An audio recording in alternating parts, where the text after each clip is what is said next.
మీ కుటుంబ శాంతి, ఆరోగ్యం, ఆర్థిక అభివృద్ధి కోసం రుద్రాక్ష మహాపూజలో తప్పక పాల్గొనండి. ఇప్పుడే నమోదు చేసుకోండి.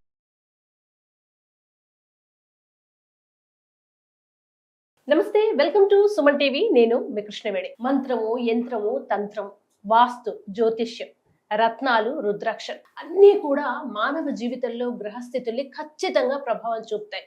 ఒకప్పుడు దీన్ని మూఢనమ్మకం అని కొట్టేశారు. మనం శంకర్లో పోస్తే గానీ తీర్థం అనం కదా. ఇప్పుడు సైంటిస్టులు విదేశాల్లో, అమెరికా లాంటి దేశాల్లో ప్రయోగాలు జరిగి హైందవ ధర్మము అందులో చెప్తున్న ప్రతి అంశము నిజమే అని ప్రూవ్ అవుతూ వస్తుంది. ఈ సందర్భంలో ప్రత్యేకంగా చెప్పుకోవాల్సింది సాక్షాత్తు శివంశగా మనం భావించే రుద్రాక్ష గురించి. అటువంటి ఒక రుద్రాక్ష ఉంటేనే విపరీతమైన ఎనర్జీ ఉంటుంది.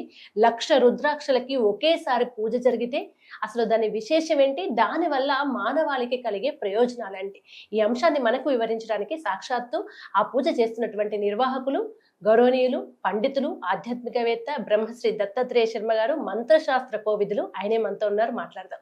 గురువుగారు నమస్కారం. నమస్కారం అమ్మా. 1,00,000 రుద్రాక్ష పూజ, అది కూడా ఇప్పుడున్న కాలంలో నేరుగా రాలేని వాళ్ళు ఆన్లైన్ లో కూడా చూస్తూ పాల్గొనే ఒక గొప్ప అవకాశాన్ని కల్పించారు.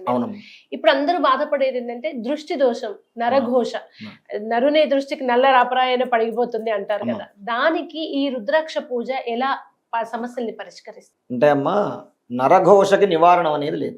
ఏదో మనం ప్రజలు వింటున్నారు కదా, చూస్తున్నారు కదా అని మనం లేనిపోనివి చెప్పకూడదు. ఇప్పుడు 1 కోటి రూపాయలు పెట్టి పూజ చేసుకున్నా అక్కడతో నరఘోష నివారణ అవుతుంది. కానీ నాలాంటి వాడు ఎవడైనా సరే ఇగో పలానా వారు 1 కోటి రూపాయలు పెట్టి పూజ చేయించుకున్నాడు అనగానే మళ్ళీ మొదలవుతుంది. దానికి నివారణ అనేది ఉండదు. అయితే ఈ పరమేశ్వరుడి యొక్క స్వరూపమైనటువంటి ఈ 1,00,000 రుద్రాక్షల పూజలో మన గోత్రం పేరు చెప్పి స్వామికి అర్చన చేసినటువంటి ఆ రుద్రాక్ష ధరించి మన మెడలో ఉండడం వల్ల నరఘోష మన మీద ప్రభావం చూపకుండా ఉంటుంది.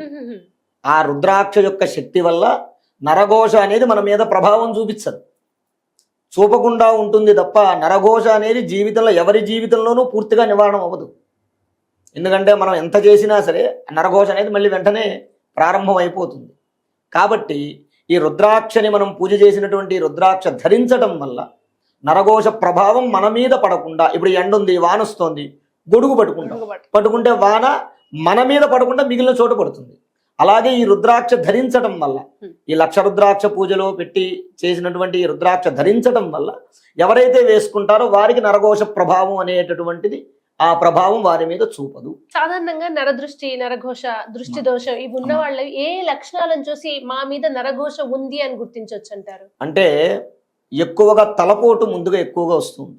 నరఘోష ఉన్నటువంటి వారికి తలపోటు ముందుగా ఎక్కువ వస్తూ ఉంటుంది. తర్వాత పని చేసినంతసేపు బాగానే ఉంటుంది, ఉన్నట్టుండి నీరసించిపోవటము, తర్వాత ఉన్నట్టుండి శరీరం బాగా బరువుగా ఉండటము, మనం దారిలో వెళ్ళేటప్పుడు ఏదైనా జంతువు, ఏ కుక్క కానివ్వండి లేదా పిల్లి కానివ్వండి, మన మీదకి వెంటనే మీదకి రావటం కానివ్వండి, ఇలాంటివన్నీ కూడా ఈ నరఘోష ఉన్నది అనడానికి సూచన. అంతేకాకుండా నరఘోష ఉండడం వల్ల జ్వరం కూడా వస్తుంది. జ్వరము, ఒళ్ళు నొప్పులు లాంటివి అలాంటివి వస్తూ ఉంటాయి. అందువల్ల మనం ఏం చేస్తామయ్యా అంటే, పూర్వం పెద్దలు చెప్పినటువంటి సూచన ఏంటయ్యా అంటే, బయటికి వెళ్ళొచ్చిన వెంటనే కాళ్ళు కడుక్కుని కళ్ళు తుడుచుకుని ఇంట్లోకి వెళ్ళమని చెప్తారు. చిన్నపిల్లలు అయితే కాస్త ఉప్పో, నిమ్మకాయో, కొబ్బరికాయో దిష్టి తీయమని చెప్తారు.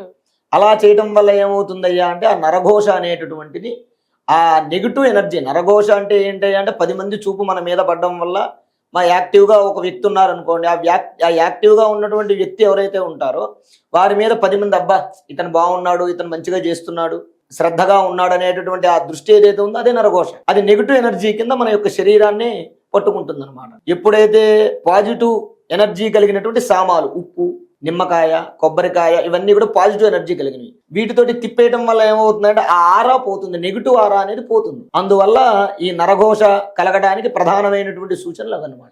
సో అసలు ఈ నరఘోష మన దాకా రాకుండా ఉండాలంటే రుద్రాక్ష వేసుకుంటే సరిపోతుంది. రుద్రాక్ష వేసుకోవాలి, ప్రతిరోజు బొట్టు పెట్టుకోవాలి. ఎందుకు అంటే కూడా నరఘోషకి ప్రధానమైన సూచన ఏంటంటే అమ్మా, మన యొక్క కళ్ళు అవతల వాళ్ళను చూడడం వల్ల కూడా నరఘోష కలుగుతుంది. ఇక్కడ దీన్ని ఆజ్ఞాచక్రం అంటారు, భ్రూమధ్య స్థానం అంటారు. ప్రతి మనిషి కూడా ఈ మనం ఏ తదేక దృష్టితో చూడటం వల్ల వాళ్ళు మనల్ని కానీ మనం వాళ్ళని కానీ తలనొప్పి వస్తూ ఉంటుంది. ఈ తలనొప్పి ఎక్కడి నుంచి ప్రారంభం అవుతుంది అంటే, ఆ తలనొప్పి రావడమే నరఘోష ప్రారంభం. అది ఈ భ్రూమధ్య చక్రంలో కుంకుమ బొట్టు పెట్టుకోవాలి. ఇక్కడ ఆజ్ఞాచక్రం ఉంటుంది. ఈ ఆజ్ఞాచక్రానికి గనక నెగిటివ్ ఎనర్జీ ఎప్పుడైతే తగులుతుందో అప్పుడు నరఘోష వచ్చినట్టు అర్థం. అందువల్ల దీనికి తగలకుండా ఇక్కడ మనం పూర్వం సాంప్రదాయ ప్రకారంగా కుంకుమ బొట్టు పెట్టుకుంటారు. ఇక్కడ ఆ కుంకుమ బొట్టు పెట్టుకోవడం, కుంకుమో సింధూరము వారి వారి యొక్క ఆచారాన్ని బట్టి వారు పెట్టుకుంటారు. అది పెట్టుకోవడం వల్ల అది 150% నరఘోషని నివారణం చేస్తుంది, ఆపుతుంది. తద్వారా మనం ఈ వేసుకున్నటువంటి రుద్రాక్ష శరీరంలో ఈ నరఘోష వల్ల కలిగేటటువంటి రుగ్మతల్ని నివారణం చేస్తుంది. ఆ నరఘోష ఎనర్జీని, ఆ నెగిటివ్ ఎనర్జీని మన మీదకి రాకుండా చూస్తుంది అన్నమాట. ధన్యవాదాలు. ధన్యవాదాలమ్మా.